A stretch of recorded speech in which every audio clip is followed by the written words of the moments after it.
Welcome back, everybody. Here we are, almost a year to the day, or to the weekend, from when we started this series. I think next weekend, we started with Easter, which was on a different date last week anyway. So anyway, I just want to talk briefly today with you. Thanks for being with us. We had another great week with our food bank, another 150 families or so served, and another great time with our volunteer group, though it seems like these food trucks are getting heavier and heavier and harder to deal with. So today I want to talk to you about something a little bit different, and just briefly, because I don't want to step into what I want to talk to you about next week. But today I want to talk to you a little bit about how we share God, and the idea that we could actually be trying to share God with other people in our experience, but the way we do it might actually wind up pushing people away. The model we need to look for in this really is the model that Christ made, and unfortunately that is too often the case, not the model that Christians take when they're approaching this concept. You have to understand, we live in a world right now where our cultures are almost split within themselves. We live in a world right now where our young people believe less and less of what they read and see, and more of what they feel and what in their discussions makes sense to them and that they agree with. We also have people from the Generation X, which would be my group, who are the folks that look at the ones before us who kind of trusted everything that was written because they got in trouble if they didn't tell the truth in them, who believed in working hard and putting one foot in front of the other and following the straight line to success.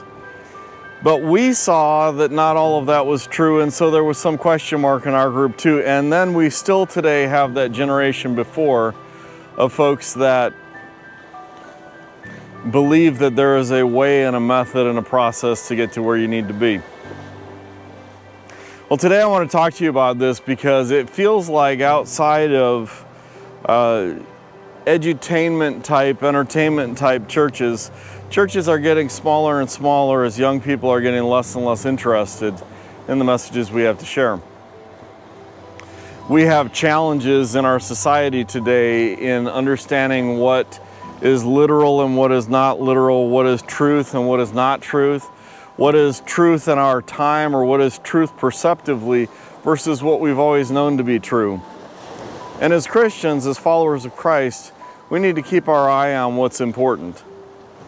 I'm not sure that this kind of thing has never happened in the past. In fact, if you read Paul to any great degree, you realize that he spent a fair amount of time trying to connect with people exactly where they were in the element that they were in ways that they could understand who he was.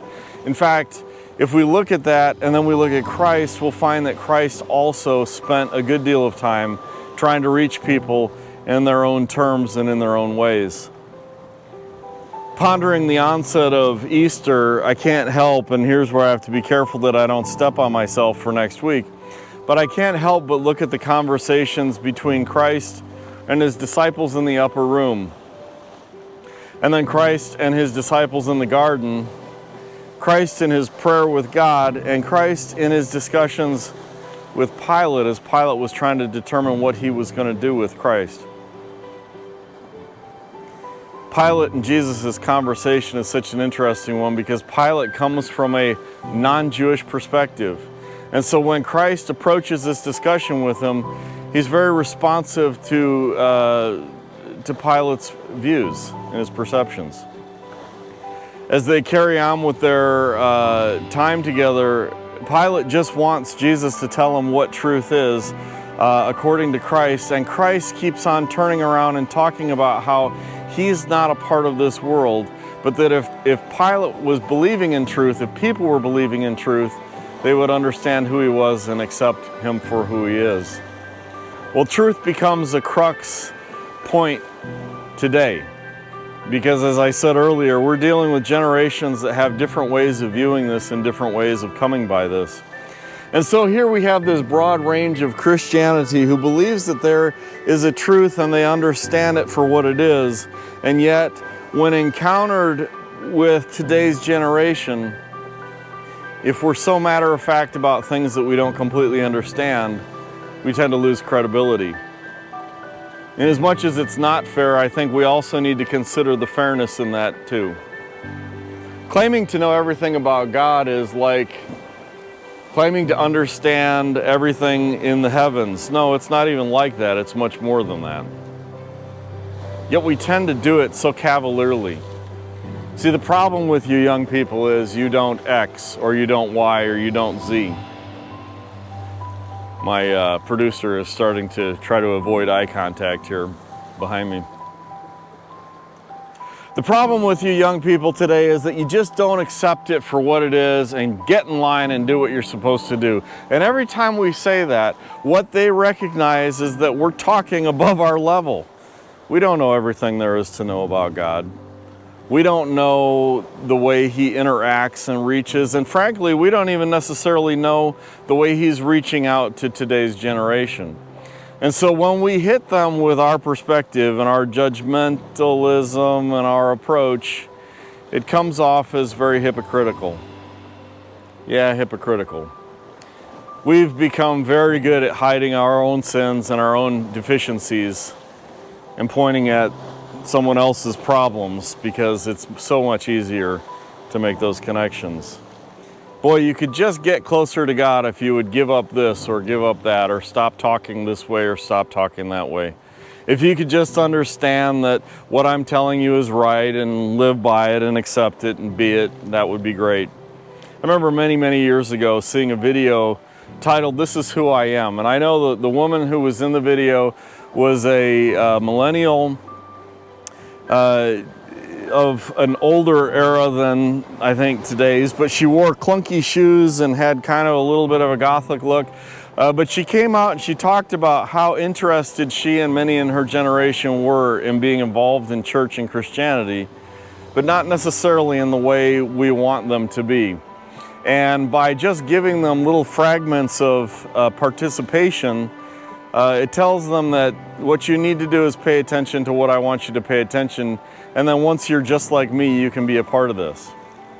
And she pointed out that that just doesn't work because, you know, God is much bigger than that, and God in her era and in her time was reaching her in ways that were meaningful to her, but the generation before her was disregarding that and making it as if it didn't matter. Friends, today I have to say, over the last 12 months, I think about all we've been through as a nation, as a world, as humanity.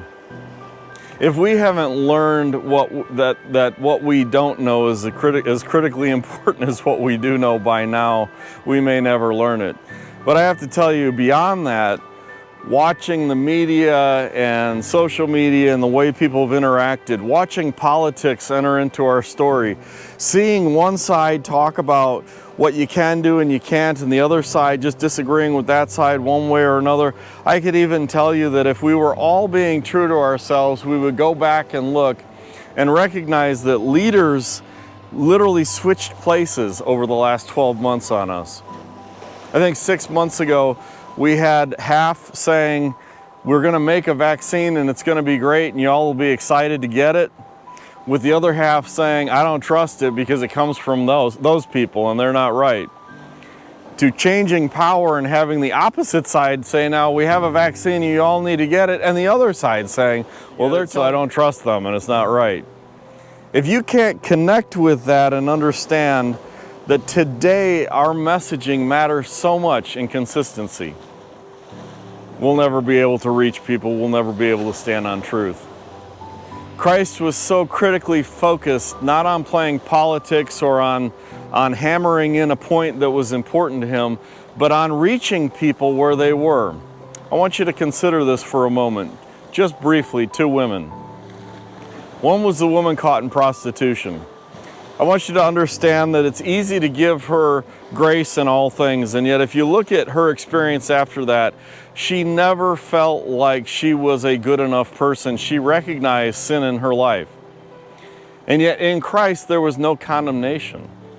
There was only words of salvation and the next steps in communion with Him. Boy, as I think about that, I recognize that our approach for so many years has been to come to people and tell them, let me tell you what's wrong with you. not in such gruff terms, but let me tell you what's wrong with the world, and then I'll be specific about things that you're doing wrong to help you understand that you need to change and become what I am.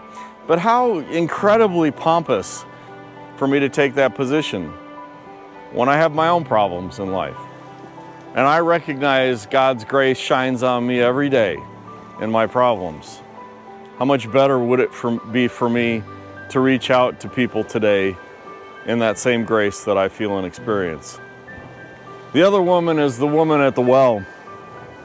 And I wanted to tell this one last because Christ gets a little bit more descriptive in this. When he comes up to her and he asks her, "Woman, I'd like some water. Could you draw me some water?" And she points out to him very quickly that him simply asking that of her is him breaking all kinds of Jewish laws.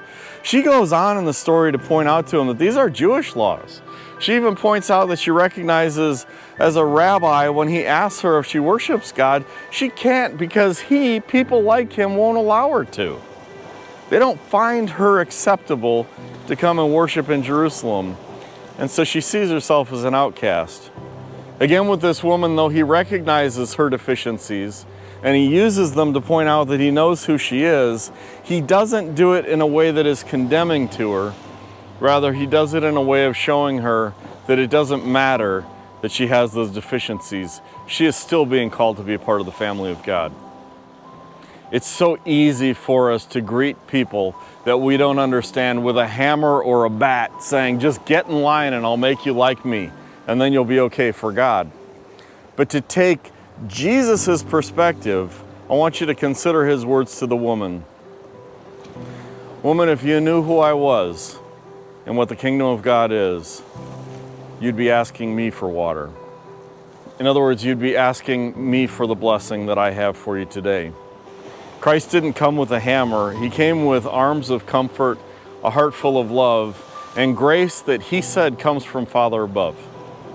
Friends, today, I'm just opening the door here for you, but I want you to consider this prayerfully.